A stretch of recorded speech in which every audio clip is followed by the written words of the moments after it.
वृष राशि के जातक जो कि हृदय से मधुर, वाणी में मधुर, सौंदर्य के स्वामी, ललित कलाओं के स्वामी, हर चीज़ इनको बहुत खूबसूरती से करनी आती है। और सिर्फ इतना ही नहीं है, हर वो चीज़ जो सुंदर है उसके प्रति आकर्षण होता है इन लोगों में। इनकी अपनी पर्सनालिटी बहुत मैग्नेटिक होती है, जहाँ बैठते हैं पूरी महफिल चुरा लेते हैं। नमस्कार, स्वागत है आपका दीपा ज्योतिष में और स्वागत है मेरे चैनल 21st सेंचुरी मॉम में। आज बात करेंगे कैसा रहेगा फरवरी का महीना वृष राशि के जातकों के लिए। आप में से बहुत सारे लोगों की शिकायतें आ रही थी कि मैडम आपने अब तक वृष राशि का फरवरी का राशिफल पोस्ट नहीं किया, उसके लिए मैं क्षमा चाहती हूँ, किसी निजी कारण से देरी हो गई है। तो अगर आप मेरे चैनल पर नए हैं तो इसको सब्सक्राइब कर दीजिए, वीडियो पसंद आएगा तो लाइक और शेयर कर दीजिएगा और बेल आइकन का बटन ज़रूर दबा दीजिएगा ताकि मेरे सारे वीडियोस लगातार आपको मिलते रहें। तो शुरू करते हैं फर्स्ट हाउस से। देखिए, अगर मैं ओवरऑल फरवरी की बात करूं तो ये महीना सबसे अच्छा वृष राशि के जातकों के लिए ही है, क्योंकि राशि के स्वामी शुक्र 4 महीने के लिए उच्च के होकर के लाभ भाव और इच्छा पूर्ति के भाव में बैठे हैं। बहुत सुंदर स्थिति है, वो भी राहु के साथ। राहु जिस भी प्लेनेट के साथ बैठते हैं उसको एम्पलीफाई करते हैं, 1000 गुना उसके इम्पैक्ट्स को कर देते हैं। और शुक्र तो धन, वैभव, प्रेम, सुख, संपदा, संतति, इन सब के देने वाले हैं। तो जब इस सब के स्वामी के साथ राहु बैठा होगा, और वो भी तब जब शुक्र उच्च के हैं, तो क्या कहूँ, शब्द नहीं है कहने के लिए। ये एक ऐसा समय है जब आपकी बहुत पुरानी इच्छाओं की पूर्ति होगी। बहुत समय से कोई इच्छा लेकर के बैठे थे, वो काम हो नहीं रहा था, अब अचानक होगा। और उससे भी अच्छी बात क्या है, हालांकि जब मैं आऊँगी उस पर 11वें भाव पर, तो एक चीज़ है राहु के कारण, वो डिस्कस करूँगी। फिलहाल फर्स्ट हाउस से शुरू करते हैं। तो बृहस्पति मार्गी हो रहे हैं आपके फर्स्ट हाउस में 4th फैब से। बहुत अच्छी स्थिति है। बृहस्पति कुटुंब के कारक, बृहस्पति जीवन में अध्यात्म के कारक, पूर्ण समृद्धि के कारक, संतान के कारक। आप ऐसा मान लीजिए कि जिंदगी में सही रास्ते से जो सुख मिलता है, हर प्रकार का सुख, उसके देने वाले हैं बृहस्पति। अब जब बृहस्पति मार्गी हो रहे हैं वक्री से, तो क्या होगा कि बृहस्पति आपको उन सब चीज़ों की तरफ लेकर के जाएंगे जो आपको सही तरीके से सुख, सुविधाएं, धन, संपदा, प्रेम, संतान और अध्यात्म की प्राप्ति कराते हैं। बृहस्पति वो हैं जो आपसे वो कर्म कराएंगे पूरा जीवन जो आपको अंत में मोक्ष की ओर लेकर के जाए। और जब फर्स्ट हाउस में मार्गी हुए, तो फर्स्ट हाउस हम खुद, हमारा हेड, हमारा हार्ट, हमारी बॉडी, हमारी सोच, हमारे आचार, हमारे विचार, पूर्णतः हम जो भी कुछ है, वो फर्स्ट हाउस है। तो क्या होगा कि बृहस्पति जिस घर में बैठते हैं, क्योंकि सबसे बड़े ग्रह हैं, उस घर को विशाल करते हैं। तो क्या होगा, जब अच्छे घरों में बैठे हैं तो अच्छे घरों को विशालता देंगे, जब बुरे घर में बैठे 6, 8, 12, तो उसको भी विशाल करेंगे। आप लोग बोलते हैं मैडम आप खराब बातें नहीं बताती हैं, अच्छी अच्छी बातें बताती हैं। ऐसा नहीं है, खराब बातें भी बताती हूँ, लेकिन उनको बहुत ह्यूज करके, भयानक, भयावह करके नहीं बताती हूँ। देखिए जी, एस्ट्रोलॉजी डराने के लिए नहीं है। एस्ट्रोलॉजी सिर्फ पूर्वानुमान है उन घटनाओं का जो भविष्य में घट सकती हैं। तो आपको सिर्फ इन्फॉर्म करना है कि अच्छा ये हो सकता है। बुरे के लिए भी ऐसा नहीं कि नहीं बताती हूँ, बताती हूँ, पर बड़ी विनम्रता के साथ सिर्फ उसको उतना ही इम्पोर्टेंस देती हूँ अपने वीडियोस में जितना दिया जाना चाहिए। आपको डराने के लिए ऐसा हो जाएगा, वैसा हो जाएगा, ये हो जाएगा, वो हो जाएगा, नहीं जी, ऐसा कुछ नहीं है। दूसरी बात ये कि विधि के विधान को तो कौन टाल सकता है, लेकिन एस्ट्रोलॉजी एक रेमेडियल साइंस है। रेमेडियल साइंस का मतलब ये है कि अगर बाहर तूफान आने वाला है और आपको चोट लग सकती है, तो हम आपको बताएंगे कि देखिए इतनी देर घर में रहिए, तूफान तो आएगा लेकिन आप बच जाएंगे, क्योंकि आप बाहर निकले ही नहीं, घर में थे। तो जो होना है वो निश्चित है, मगर हर चीज़ के लिए बहुत सारी रेमेडीज हैं एस्ट्रोलॉजी में, तो उनको कीजिए, बाकी तो ईश्वर के हाथ में है। बात करें दूसरे घर की, तो दूसरे घर में मंगल वक्री है, जो कि ये गुड न्यूज़ नहीं है, क्योंकि शत्रु के घर में है। कोई भी ग्रह जब वक्री होता है तो उसका चेष्टा बल बढ़ जाता है। अब अच्छी बात यह है कि मंगल अब नीच के नहीं रहे, जब वो कर्क राशि में तो नीच के थे, अब वो सिर्फ वक्री हैं, तो उनकी स्पीड अब ऐसी है कि पहले अगर वो कोई काम 10 की स्पीड से कर रहे थे, तो अब वो 20 की स्पीड से करेंगे। तो क्या होगा? दूसरा घर कुटुंब, दूसरा घर वाणी। देखिए, हर प्लेनेट के कुछ अच्छे एस्पेक्ट्स हैं, कुछ बुरे एस्पेक्ट्स, और मैं दोनों डिस्कस करती हूँ। तो मंगल एनर्जी, मंगल उत्साह, मंगल सेनापति, मंगल हमारी धमनियों में बहने वाला रक्त है ना, वो मंगल है। तो कुटुंब से रिलेटेड जो काम रुके हुए थे उनमें स्पीड आएगी। अब वाणी में आपकी थोड़ी तेजी आएगी, थोड़ा गुस्सा आएगा, उसको संभालिएगा। खान पान में आपको बहुत चटपटी चीज़ें पसंद आ जाएंगी, आप उनको खाएंगे अब। और ये घर धन के संचय का भी घर है। आएगा कितना वो हम देखते हैं 11वें घर से, रुकेगा कितना वो देखते हैं हम दूसरे घर से। तो जब धन आएगा इस घर में, तो आप कुछ क्विक डिसीजंस ले लेंगे। ठीक है, क्विक डिसीजंस ऐसे कि भाई, क्योंकि 12वें घर के स्वामी भी मंगल ही है, तो जो आएगा आप उसको खर्च देंगे।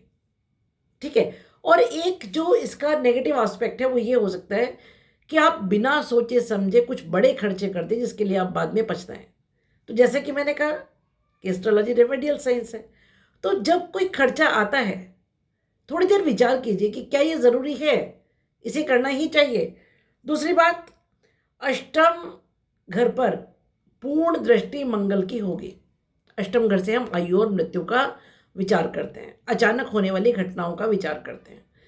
तो क्या होगा कि अचानक थोड़ी चोट फेंट लग सकती है, थोड़ा सा एक्सीडेंट प्रोन टाइम है, तो अपने व्हीकल्स के भाई ब्रेक्स वगैरह आप बहुत अच्छे से चेक करा करके रहिए, हवा पानी चेक कराइए व्हीकल्स का, और थोड़ा सा स्पीड को कंट्रोल में रखिए। ये प्रिकॉशंस हैं लेने लायक, उनको ले लीजिए। बाकी ऐसा कुछ नहीं है कि बहुत भयंकर कुछ हो जाएगा, क्योंकि मंगल वक्री आपको फ़ायदा भी तो देंगे ना, ऐसा नहीं है नुकसान नहीं देंगे।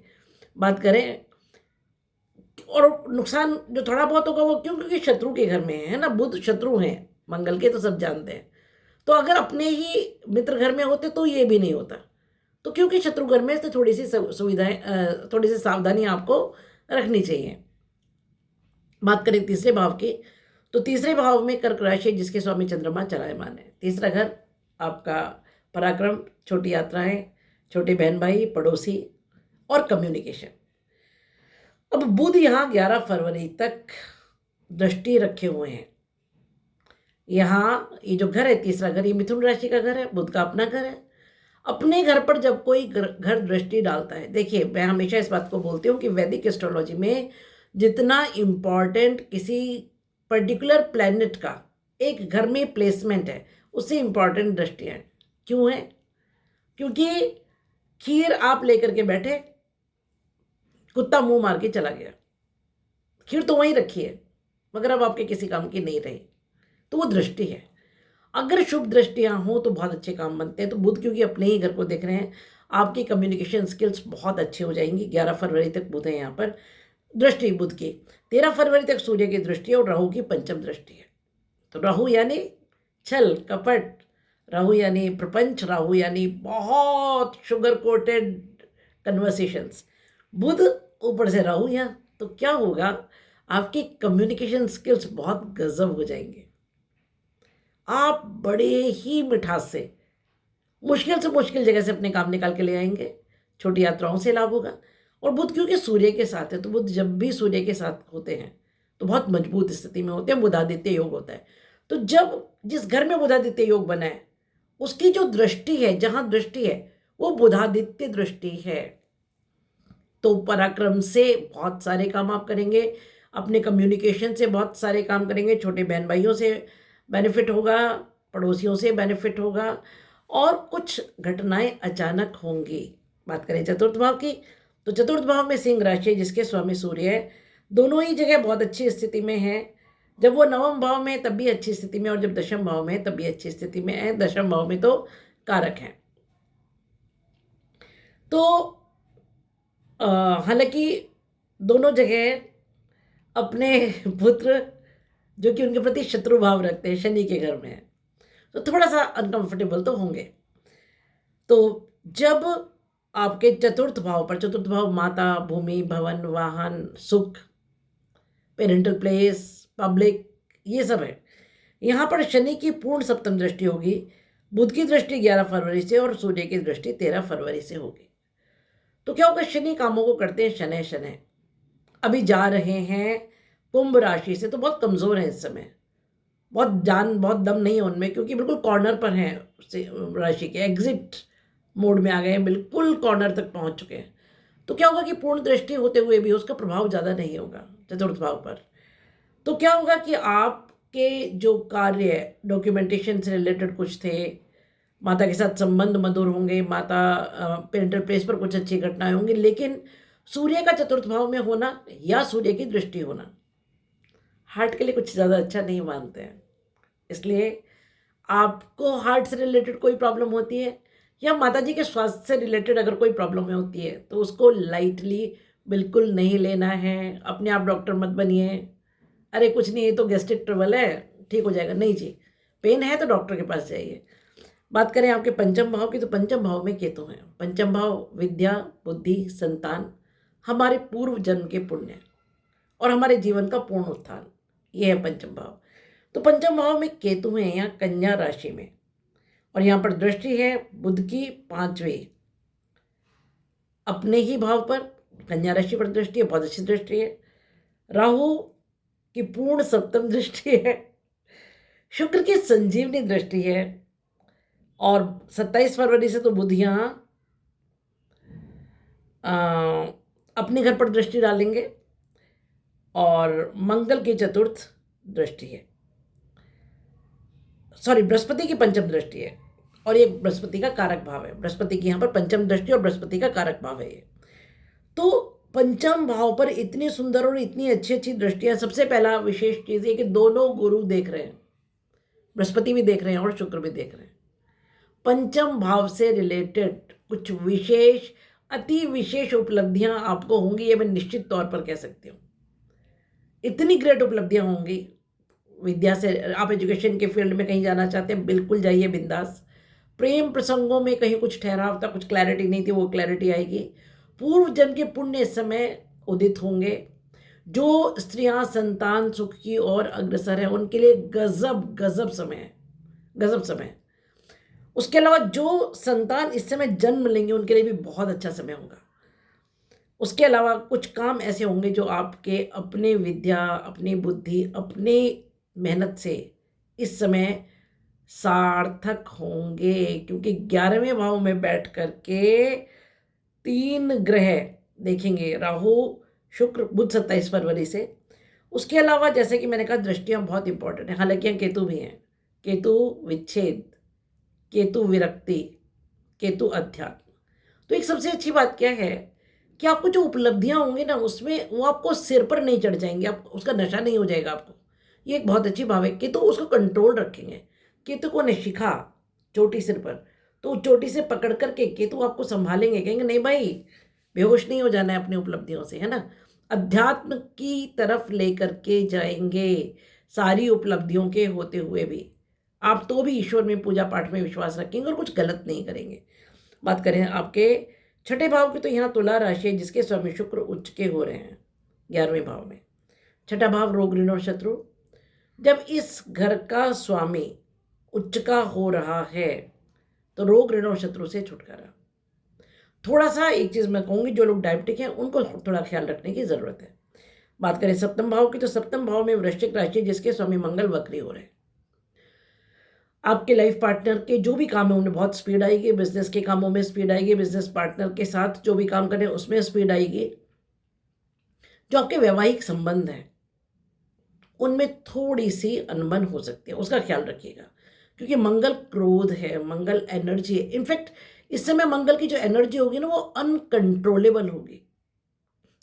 ऐसी अनकंट्रोलेबल कि आपका इंटेंशन नहीं था, पर आप आवेग में आके, गुस्से में आके कुछ इतना कड़वा बोल गए कि बाद में संभालना मुश्किल हो गया। ये एक चीज़ का ख्याल रखिएगा। बात करें आपके अष्टम भाव की, तो अष्टम भाव में धनु राशि है, जिसके स्वामी बृहस्पति मार्गी हो गए। बहुत अच्छी स्थिति है। अष्टम भाव रहस्य, गुप्त ज्ञान, गुप्त विद्या, पाताल, अंधेरा, रंध्र, ससुराल, इंश्योरेंस, वसीयत। तो बृहस्पति जब मार्गी हो गए हैं इसके स्वामी, तो इन सारी चीज़ों से बेनिफिट होगा। ऊपर से मंगल की सप्तम दृष्टि है। मेरे गुरुजी कहते थे कि जब भी कभी अष्टम भाव पर सूर्य या मंगल की उपस्थिति हो या उनकी दृष्टि हो, तो इस घर को वो प्रकाशित करते हैं, एनर्जाइज करते हैं। अंधेरे में रोशनी, अंधेरे में अग्नि रखोगे तो क्या होगा? रोशनी होगी।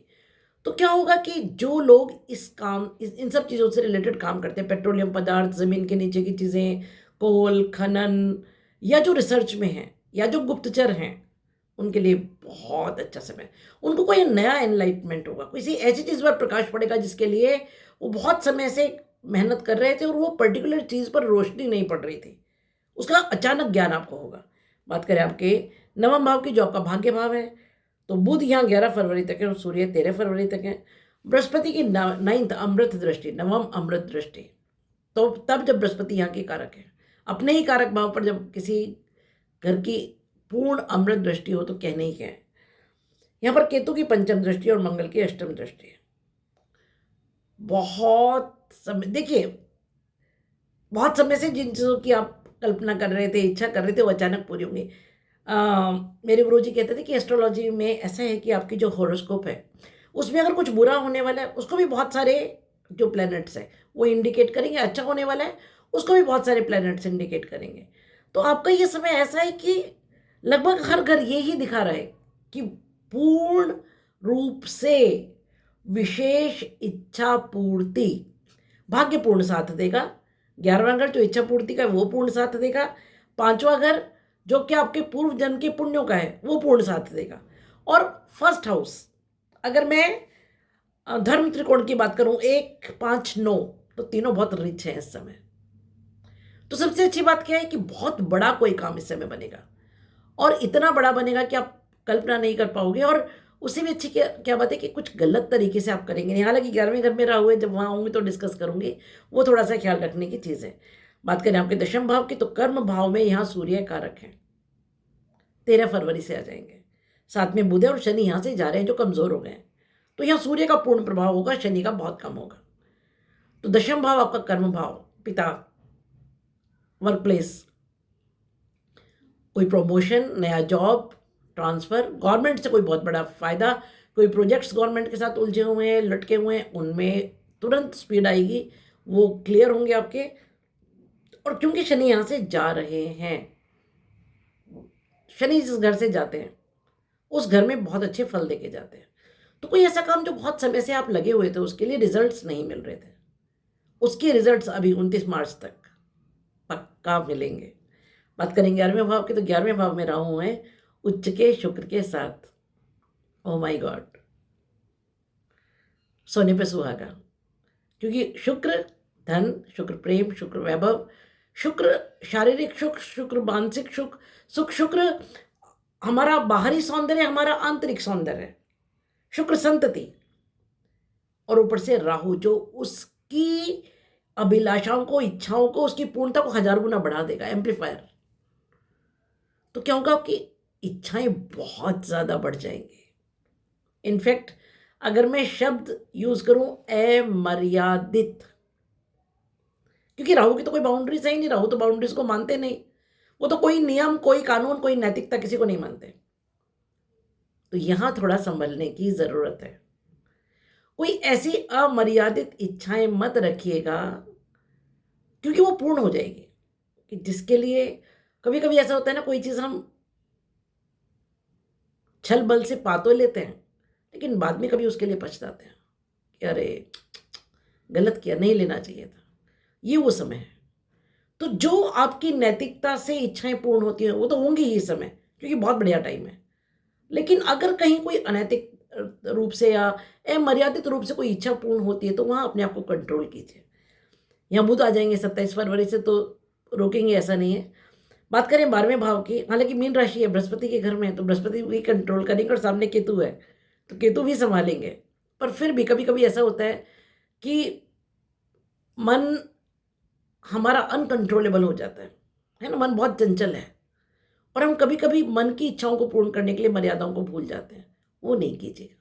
बात करें 12वें भाव की, तो 12वें भाव में मेष राशि है, जिसके स्वामी मंगल वक्री हो रहे हैं दूसरे भाव में। 12वां घर आपका व्यय है, 12वां घर मोक्ष है। इस समय क्या होगा, और शनि की यहाँ तीसरी दृष्टि है जो कि बहुत कठोर दृष्टि होती है। तो 12वां घर विदेश है, जेल है, कोर्ट कचहरी है, अनाथाश्रम है। तो क्या होगा कि क्योंकि यहाँ का जो स्वामी है वो वक्री हो रहा है, तो जैसे कि मैंने कहा कि वे अचानक हो सकते हैं, उसमें उसको थोड़ा संभालिएगा। उसके अलावा उसके एक बेनिफिट्स भी हैं कि आपके जो विदेश से रिलेटेड काम अटके हुए थे उनमें स्पीड आएगी, पासपोर्ट वीज़ा से रिलेटेड कोई काम थे उनमें तेज़ी आएगी, कोई बिजनेस आप अब्रॉड कर रहे थे उसमें तेज़ी आएगी, कोर्ट कचहरी के कामों में तेज़ी आएगी। हाँ, वक्री मंगल आपको क्रोधी और वायलेंट बना सकता है। इस बारे में मेरी बहुत बहुत बहुत विशेष एक एडवाइस है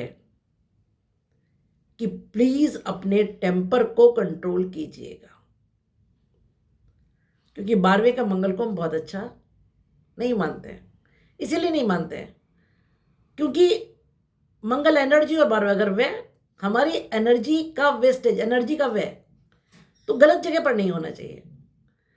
यह मेरी प्रेडिक्शंस फरवरी माह के बारे में। आपको कुछ रेमेडीज मैं ज़रूर बताऊंगी, खास तौर से मंगल के लिए हनुमान चालीसा या सुंदरकांड ज़रूर ज़रूर ज़रूर से कीजिए, क्योंकि बाकी ग्रह बहुत अच्छी स्थिति में है ना। तो कहीं ऐसा ना हो कि हम इतना सब मिलते हुए भी अपनी एक छोटी सी गलती से उस हैप्पीनेस को, उस जॉय को बिगाड़ दें। तो हनुमान चालीसा सुंदरकांड कीजिए। उसके अलावा क्योंकि ये शनि को भी साथ देंगे, उसके अलावा इस समय क्योंकि बृहस्पति मार्गी हो गए तो उसका पूर्ण फायदा उठाइए। केले के पेड़ को थोड़ा सा हल्दी मिलाकर जल दीजिए, और आप क्योंकि आपके राशि के स्वामी शुक्र हैं तो हो सके तो शिवलिंग पर दूध चढ़ाइए। ये 3 चीज़ें अगर आप कर लेते हैं तो बहुत हद तक आपको बेनिफिट्स होंगे। गजब समय है ये, गजब समय। ईश्वर करे आपकी सारी इच्छाएं पूर्ण हो। Stay happy, stay blessed. Video पसंद आया है तो लाइक, शेयर और सब्सक्राइब कीजिए। बेल आइकन ज़रूर दबा दीजिएगा, वरना बाद में शिकायत करते हैं आप लोग कि ये वीडियो नहीं बनाया, वो वीडियो नहीं बनाया।